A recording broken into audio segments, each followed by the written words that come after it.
I wonder if we'll ever reach the ending of this tiff. I've stood by patiently and tried to swallow it down. The more I hear, the less I follow. Perhaps I'm the one who ought to put things straight.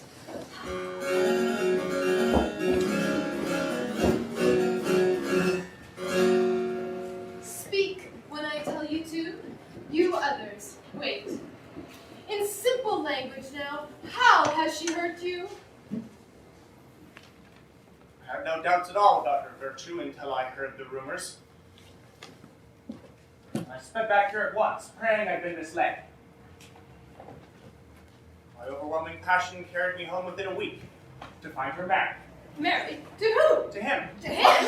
To whom? Who told you that? He did. Well, I assume that this is true.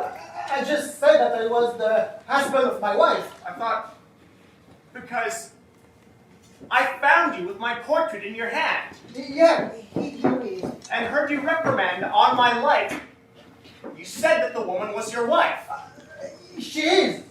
Without that locket thing, I wouldn't been aware of her affair. What? My affair? I stood there in the street and found the locket lying at my feet. A little later, when this man looked ill, I made him go indoors to rest. But still, I didn't recognize him at the time. I dropped the locket when I swooned. So I'm responsible if things turn out for all the fuss. You took me home, if you recall. You see, you'd still be shouting viper, traitor, if it were not for me, the mediator.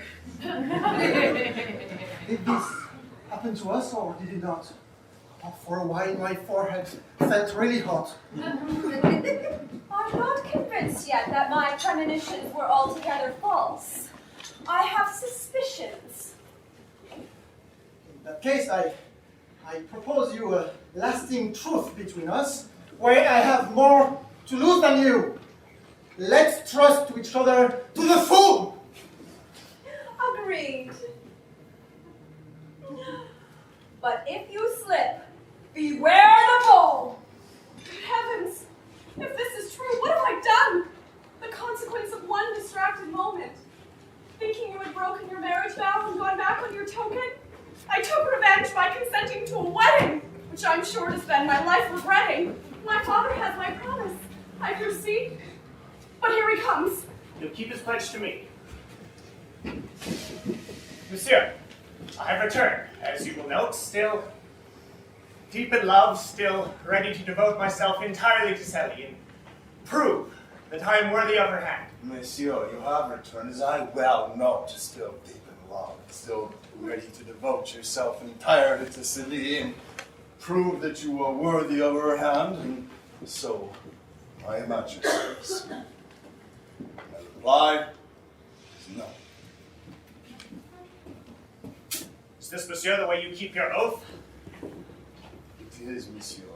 My duty makes me the oath to break my word to Célie's new intended. Your word to believe was easily amended. Daughter, you swore to me you would abide by my decision and take me as your guide.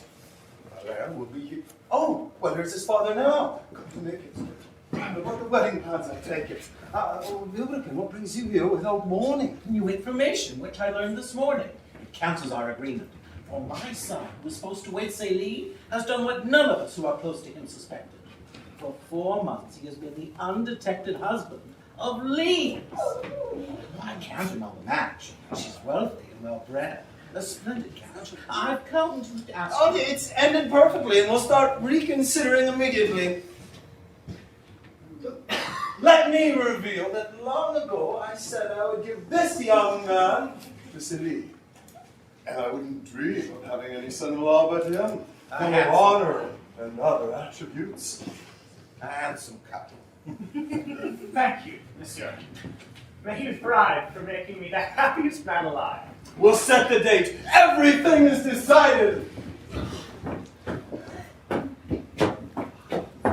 What man ever looked more of a cuckold than I did? Yes, looked! For this example, prove that it's vain to trust appearances, however plain. When all the evidence, as you gather, adds up to one conclusion, Don't believe it!